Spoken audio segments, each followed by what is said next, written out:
Si queremos analizar la peste negra del año 1348 y el impacto que tuvo, hay que recordar la época de Justiniano. Bajo su mandato sucede la primera epidemia de peste, importante de la que tenemos constancia, afectando a la ciudad de Constantinopla. A partir de aquella epidemia, en tiempos de Justiniano, no había noticia de la enfermedad, hasta que a mediados del siglo XIV la peste negra marque un antes y un después en la historia de la humanidad. No solo afectó a Europa, también afectó el norte de África, Oriente Medio y Asia. Por los estudios recientes sabemos que el principio de la catástrofe de 1348 está en la región de las estepas, donde a partir de ese lugar se propaga por las costas del mar Caspio hasta el sur de Rusia. En Europa se va a propagar a partir de la ciudad de Cafa, que fue atacada por los mongoles. Lo que conocemos como Gran Crisis del siglo XIV no tiene como origen el año 1348 con el brote de peste negra. Hay que remontarnos a los últimos años del siglo XIII. Europa se estancó tanto a nivel económico como a nivel social, después de un nivel ascendente en estos ámbitos. A partir de este estancamiento se originan crisis económicas y con esas crisis económicas, guerras, enfermedades y crisis en la religión. La peste tiene una gran importancia en todos los ámbitos de la vida, porque será un agravante más para la crisis global. Pero no podemos decir que la peste es la causa principal de la crisis del siglo XIV. La peste negra es una zoonosis. Esto quiere decir que se transmite de animales a humanos. Se da por el bacilo denominado Yersinia pestis, que se estudió en Hong Kong en el año 1894. La pregunta que debemos hacernos es la siguiente. ¿Cómo actúa este bacilo?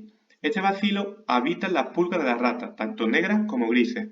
Se sabe que las ratas negras, conviven con los humanos, por lo que el contagio es tanto inmediato como veloz. Es necesario saber también que el hecho de que las ratas se transmitan la enfermedad entre sí facilita el avance de la epidemia. La peste negra siempre se ha vinculado a la bubónica, pero hay varios tipos de peste negra. La bubónica, con la que aparece en el cuerpo las llamadas bubas, que presentan un color negruzco, de ahí la denominación muerte negra. La septicémica, cuando el bacilo pasa a la sangre, y la pulmonar, que es la más grave que afecta a los pulmones. Los síntomas que sufrían las personas de la Edad Media eran escalofríos, fiebres altas, náuseas y temblores, y el periodo de incubación de la enfermedad es de 3 a 5 días. Los médicos del siglo XIV obviamente no podían hacer frente a tal epidemia. Aún así, pues afrontaban la epidemia como podían. La vestimenta médica es muy característica, una túnica larga y el sombrero. Llevaban guantes, un bastón para no tocar a los pacientes y cristales de protección en los ojos. Lo más llamativo son las máscaras en forma de pico. Los médicos se encontraban desesperados e impotentes porque no podían encontrar una respuesta eficaz.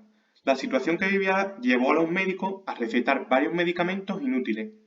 A partir de la epidemia de 1348 son importantes los ritos fúnebres, que van a cambiar. Un gran número de personas tenían que ser enterradas a diario, pero no había suficientes tumbas para enterramientos individuales. La solución fue el apilamiento de los cuerpos. En cuanto al impacto producido por la peste en la península, es importante saber que Navarra fue el territorio más afectado. Aunque no tengamos crónicas, se estima que perdió más de la mitad de la población.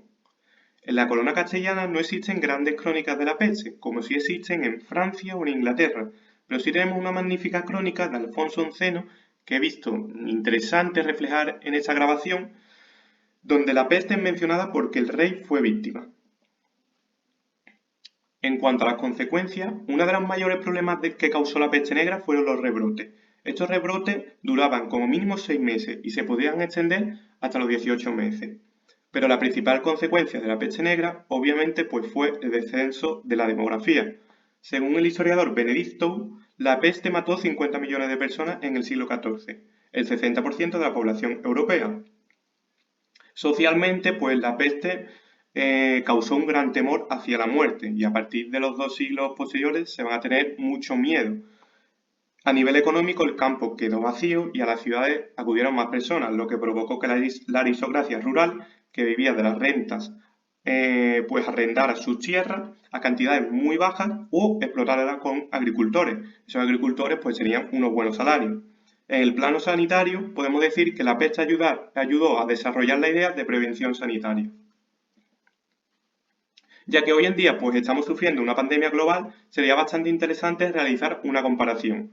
Actualmente nos encontramos en cuarentena, pero nunca nos hemos preguntado de dónde proviene esa palabra. El término se introdujo en el siglo XIV, en los años posteriores a la peste negra. En 1377, la colonia veneciana Ragusa, lo que era un importante puerto, puso en funcionamiento el primer sistema de cuarentena de la historia.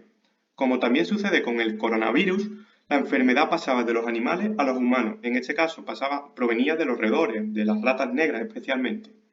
Asimismo, al igual que está ocurriendo con la actual crisis sanitaria, la peste negra también afectó a la economía de la época, una economía agrícola, que no era industrial. Entonces el intercambio comercial se vio afectado. Con la muerte de campesinos se produjo que la agricultura perdiera fuerza y se provocaran numerosas hambrunas.